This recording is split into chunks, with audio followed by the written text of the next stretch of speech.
audience.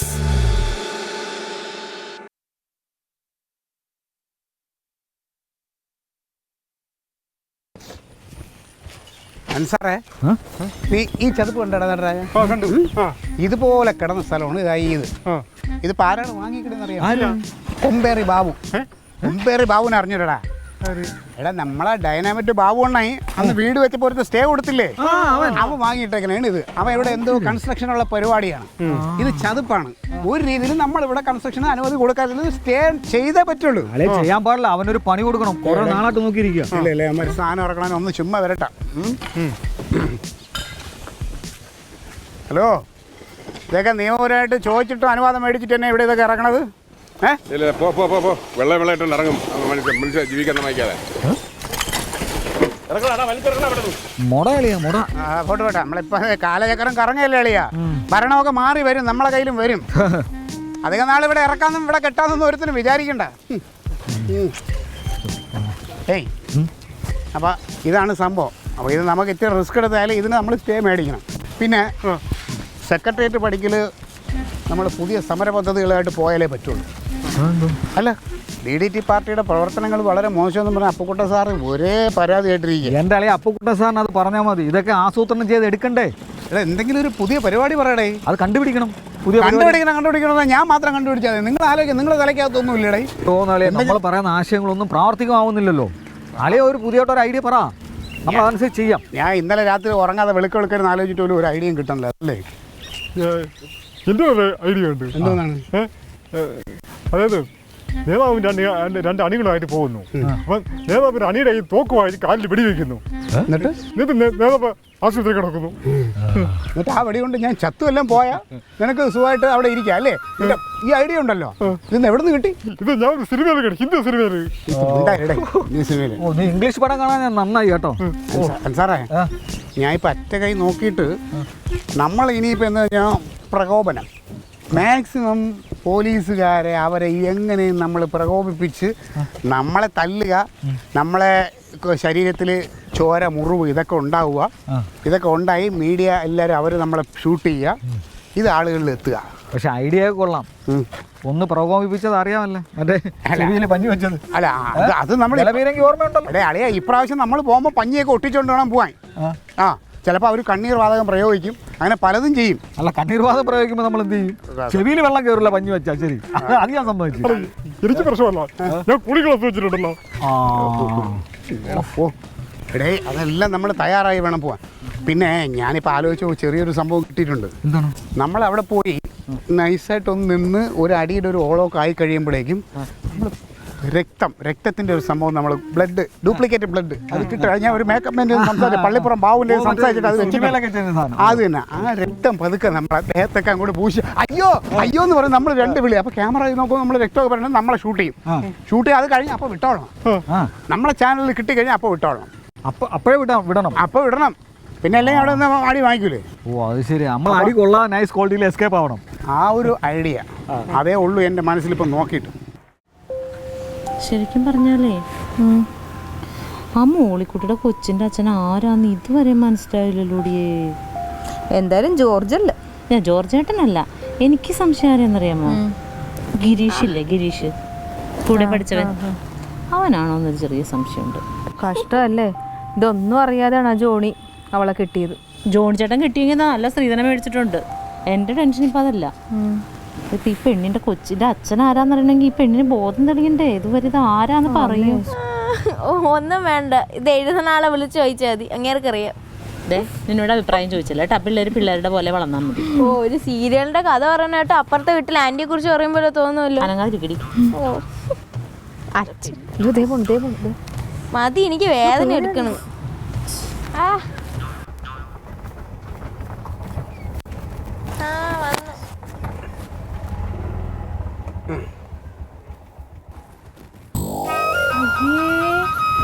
ഇതാരെയും മുറുക്കി തുപ്പിട്ടത് ഷർട്ടില്?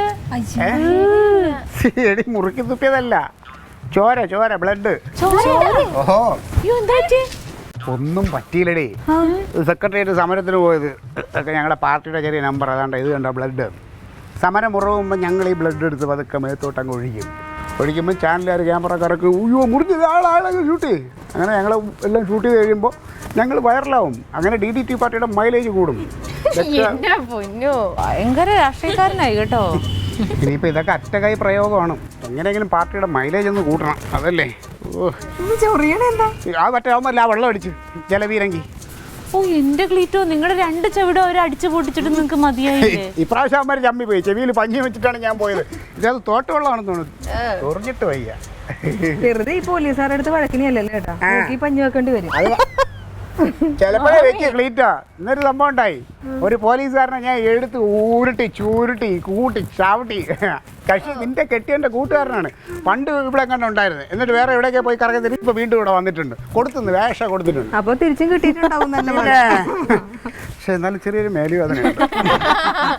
സത്യം ഇല്ല, കിട്ടിയില്ല. അതല്ല ഇത് ചൂടുള്ള എടുത്ത് മേലെ ഇട്ട്. ലില്ലി മോളെ ആട്ടോടെ പൈസ കൊടുത്താൽ ചില്ലറയില്ല എൻ്റെ കയ്യിൽ. പുല്ലാരങ്ങളല്ലേ കൊടുക്ക്. പൊന്നെ കഷ്ടം. കൊണ്ടുതരാട്ടോ. എന്നിട്ട് എന്താ പറ്റിയ? എന്നിട്ട് ഈ പോലീസുകാർ അനങ്ങളില്ല. അപ്പോൾ ഞങ്ങൾ അടുത്ത ഐഡിയ പ്രയോഗിച്ചു. എന്നിട്ട് നടരായ മാമ ഇല്ലേ, നടരായ മാമനെ പൊക്കിയെടുത്ത് ഈ പോലീസുകാരെ ഇങ്ങനെ ബാരിക്കേഡിൻ്റെ അപ്പുറത്ത് പോകുന്ന അങ്ങോട്ട് കൊടുത്തു. കുറച്ച് കഴിയുമ്പോഴാണ് അതേ പോലീസുകാർ നടരായനെ ഇപ്പുറത്തിട്ടു. ഞങ്ങൾ വീണ്ടും എടുത്ത് അപ്പുറത്തിട്ടു. അപ്പോൾ അവരെന്ത് നേരെ വീണ്ടും പുഷ് ചെയ്ത് ഇപ്പുറത്തിട്ടു. ഈ വോളിബോൾ പോകില്ല അങ്ങോട്ടും ഇങ്ങോട്ടും. അതുപോലെ നടരായനെ എടുത്ത് എറിയും അങ്ങോട്ടും. പാവം അതിന്റെ പരിപ്പ് എടുത്തല്ലേ ക്ലീറ്റോ, അതൊരു പാവായതുകൊണ്ട്. പരിപ്പൊക്കെ ഇളവണം. ഇനി വലിയ നേതാവാവണമെങ്കിൽ അങ്ങനെയൊക്കെ തന്നെ വേണം. ഇതെല്ലാം ചെയ്തിട്ടും ഇവർ ആത്മസംയമനം പാലിച്ച് നിൽക്കുകയാണ് ഈ പോലീസുകാർ. അപ്പം എന്ത് ചെയ്യുന്നറിയാമോ? ലാത്തി പിടിച്ച് വെച്ചു ഒറ്റ കുത്ത്. അതിലിളവി അങ്ങോട്ട് ലാത്തി ചാർജ് എന്നൊരു വിളി കേട്ട് അപ്പം ഞങ്ങൾ രക്തം പൊട്ടിച്ച് പതുക്കെ ദേഹത്തൊക്കെ ഒഴിച്ച് പിന്നെ ക്യാമറയൊക്കെ ഒന്ന് എടുത്ത്. കഷ്ടമാണ് നിങ്ങൾ പാവം പോലീസുകാരിങ്ങനെ ദ്രവിക്കണത്. ഓ പോലീസുകാരൻ്റെ ഭാര്യയ്ക്ക് നൊന്ത്. എടി പോലീസുകാർ ഇളകണം, എന്നാലേ മാധ്യമ ശ്രദ്ധ കിട്ടൂ. മാധ്യമ ശ്രദ്ധ കിട്ടിയാലേ DDT പാർട്ടി വളരൂ. അതിനാണ് ഞങ്ങൾ ഈ കിടന്ന് കഷ്ടപ്പെടുന്നത്. ഞങ്ങളുടെ പാവം പോലീസുകാരൻ. ഈ പോലീസുകാരനെ ശരിക്കും എൻ്റെ കസ്റ്റഡിയിൽ കിട്ടിയിട്ടില്ല. എന്താണ്? ഈ പോലീസുകാരനെ ഞങ്ങളുടെ കസ്റ്റഡിയിൽ കിട്ടണം. കിട്ടുമ്പോഴാണ് ഇരിക്കുന്നത്. എനിക്ക് നിന്നെയും കിട്ടിയിട്ടില്ല. അല്ല പിന്നെ ഒരു കാര്യം പറയാനുണ്ട്. ഈ കഴിഞ്ഞ കുറച്ച് ദിവസമായിരുന്നു ഈ മാധ്യമ ശ്രദ്ധ പിടിച്ചു പറ്റാൻ വേണ്ടി കാണിക്കുന്ന കോപ്രായങ്ങളുണ്ടല്ലേ, നല്ലത് വെറുതെ രോഗം പടർത്തുന്നേ. ഡേ രാഷ്ട്രീയ പാർട്ടിക്കാരാവുമ്പം മാധ്യമ ശ്രദ്ധ പിടിച്ചു പറഞ്ഞ അതിന് ഞങ്ങൾ എന്ത് കോപ്രായവും കാണിക്കും കേട്ടാ. ഒരു കാര്യം ഞാൻ പറഞ്ഞേക്കാം, നിങ്ങളുടെ ഈ സമരം കാരണം രോഗം വല്ലതും കൂടിയ അപ്പോഴാണ് ഇരിക്കുന്നത്. ഈ കൊറോണ എന്ന് പറഞ്ഞിട്ടേ ഞങ്ങൾ പൊതുപ്രവർത്തകർക്ക് വീട്ടിൽ ഇരിക്കാനൊന്നും പറ്റില്ല. ഞങ്ങൾ പലതും ചെയ്യും. നിങ്ങളെ പണിയിടേ ചേച്ചി പണി കേട്ടു. നീ ഇവിടെ ഇരുന്നാലേ ചിലപ്പോൾ ചൊറി ഒഴിക്കും. വണ്ടി എന്തേടാ? വണ്ടി എന്തേന്ന് നിന്റെ? വണ്ടി സുരേഷ് എടുത്തോണ്ട് പോയി. ഇങ്ങോട്ട് വാടി.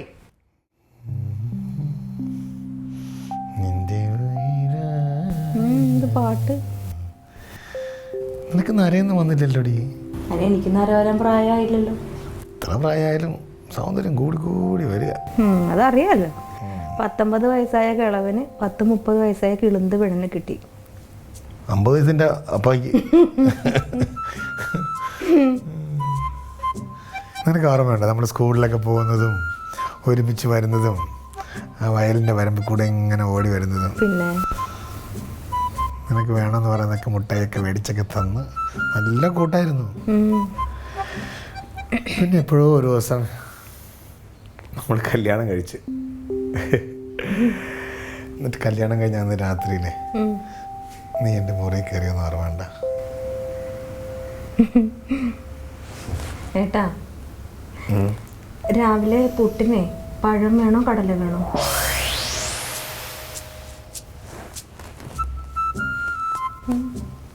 വാങ്ങാൻ നോക്കുമ്പോൾ തേങ്ങ നാടി പറഞ്ഞത്.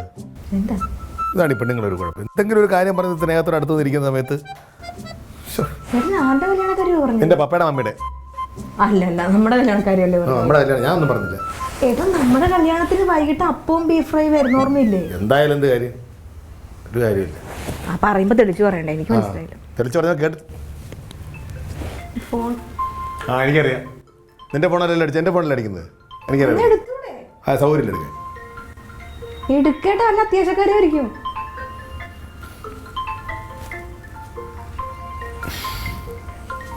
ചുമ്മാ ആ രമേശേ ആ കൊറോണ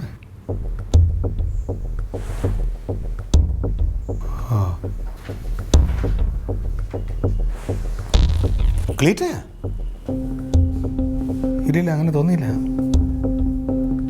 ആ ഞാൻ വിളിക്കാം ശരി എന്തേട്ടാ ക്ലീറ്റോ മറ്റേ ഉരുട്ടിപ്പിടുത്തം നടത്തിയല്ലോ ഒരു പോലീസുകാരനായിട്ട് സമരത്തിന് പോയിട്ട് ആ അയാൾക്ക് കൊറോണ അയ്യോ ആ ടീമിൽ കുറച്ച് പേർക്കുണ്ടെന്ന് പോലീസുകാർക്ക് എന്റെ കർത്താവ് ഇനി എന്ത് ചെയ്യും?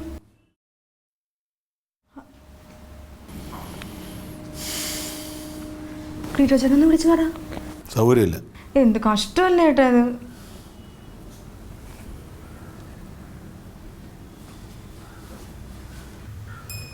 ജോണിക്കുട്ടി നീ വിചാരിക്കണ പോലെയല്ല മോളിക്കുട്ടി.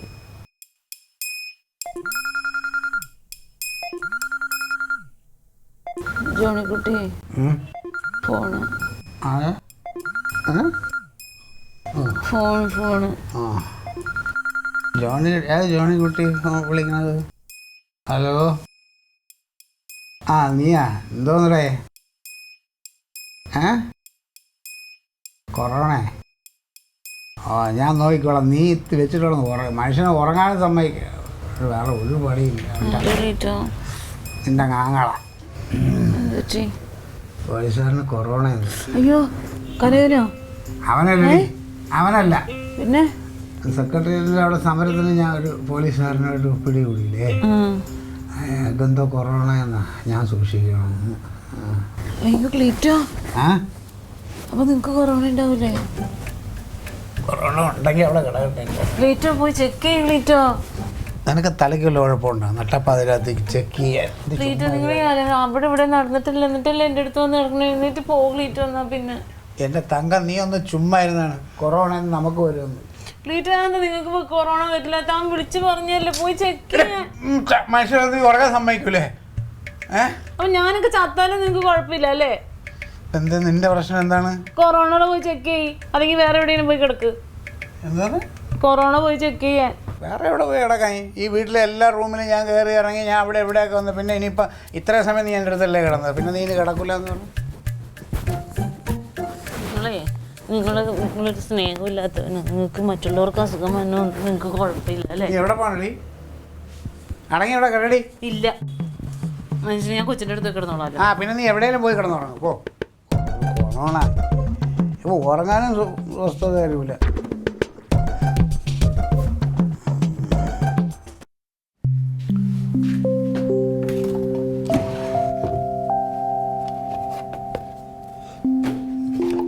തങ്കം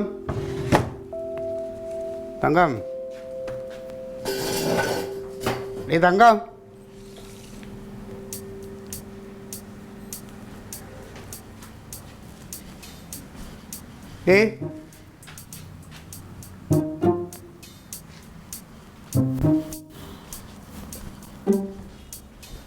തങ്കം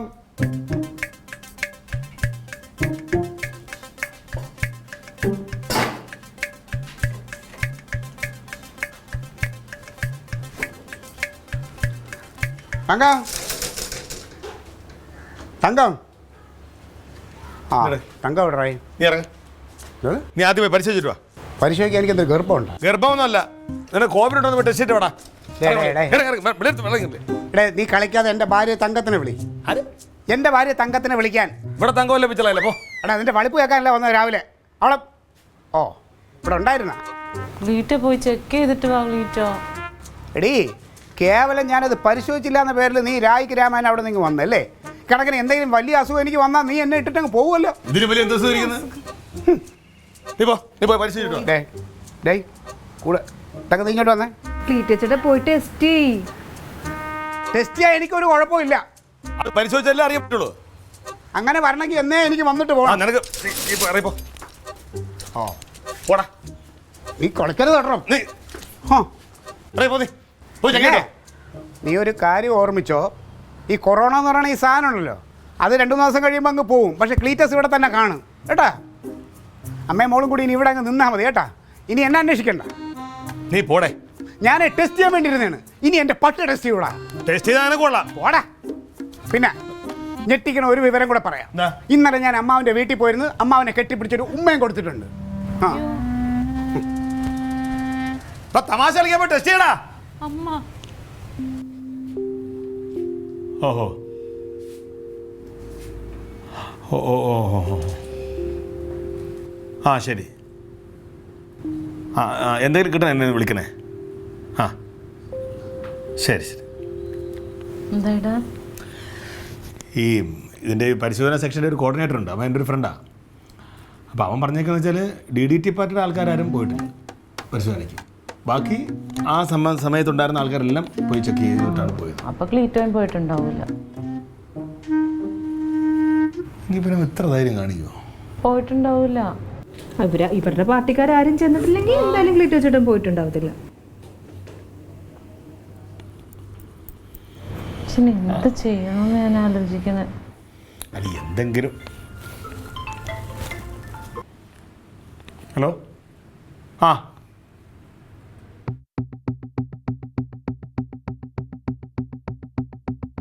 ആണോ? ഓ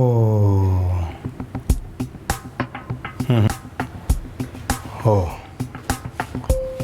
ശരി ശരി ശരി. സംഭവം എന്ന് അറിയാമോ? എവരും ചെക്കിങ്ങിന് പോയിരുന്നു. DDT പാർട്ടിയുടെ ആൾക്കാർ പോയിരുന്നു. പക്ഷെ അഡ്രസ്സ് മാറ്റിയാണ് കൊടുത്തിരുന്നത്. അപ്പൊ ഇവരുടെ പേരിലല്ലേ? അല്ല അല്ല വാ.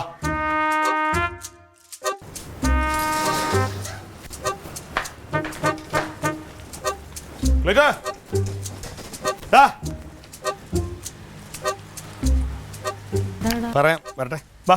എന്താ നീ ചെക്ക് ചെയ്യാൻ പോകുന്നില്ലേ? സൗകര്യല്ലടാ ചെക്ക് ചെയ്യാൻ. ഇനിയിപ്പോൾ ചെക്ക് ചെയ്യണ്ടല്ലോ. ഒരു പ്രാവശ്യം ചെക്ക് ചെയ്തു. നിന്റെ അടുത്ത് ആര് പറഞ്ഞു ഞങ്ങൾ ചെക്ക് ചെയ്തു? പറയേണ്ടവർ വിളിച്ച് പറഞ്ഞു. നീ നിന്റെ DDT പാർട്ടിക്കാരും കൂടെ പോയി ചെക്ക് ചെയ്തു. വേറെ അഡ്രസ്സിൽ വേറെ പേരിൽ. എങ്ങനെയുണ്ട്? റിസൾട്ട് വന്നപ്പോൾ ഒരാൾക്ക് പോസിറ്റീവ്. ചെക്ക് ചെയ്ത 4 പേര്. അവരന്വേഷിച്ച ആൾക്കാർ ഇറങ്ങി തുടങ്ങി. അപ്പം അങ്ങനെ ഒരാളില്ല. പിന്നെ CCTV നോക്കേണ്ടി വന്നു. അപ്പോഴാണ് അറിയുന്നത് DDT പാർട്ടിയുടെ മഹാന്മാരാണ് എൻ്റെ പിന്നിലെന്ന്. ആർക്കളിയാ പോസിറ്റീവ്? അത് പറയാം. അനുമതി ആദ്യം പറയാം. നീ എന്തിനാണ് ഈ ഉടായ്പ കാണിച്ചത്? അത് പിന്നെ ആർക്കെങ്കിലും പോസിറ്റീവ് ആണെങ്കിൽ DDT പാർട്ടിക്കാർ കൊറോണ വരുത്തിയെന്നും പറഞ്ഞ് പാർട്ടിയുടെ ഇമേജ് നഷ്ടപ്പെടുമല്ലോ എന്നുള്ളൊരു ഇതിലാ. എന്റെ ദൈവമേ. കളിയാ ആര് കളിയാ പോസിറ്റീവ് ആർക്ക്? പോസിറ്റീവാ പറയാ സൗകര്യമില്ല പറയാൻ. നീ എന്ത് ഇത് പുള്ളരളിന്ന് വിചാരിച്ചാടാ? ഒരു നാടിനെ മൊത്തം നശിപ്പിക്കാൻ വേണ്ടിയല്ലേ നീ കാണിക്കുന്നത്? ബാഹുലേന് ബാഹുലേ? ഞാൻ സുകുമാരനായിരുന്നു. ബാഹുലേ നടരാജ്. നടരാജനാ?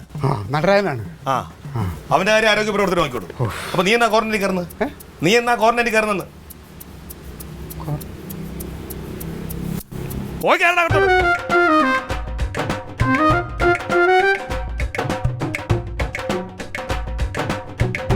എങ്ങനെയുണ്ട്?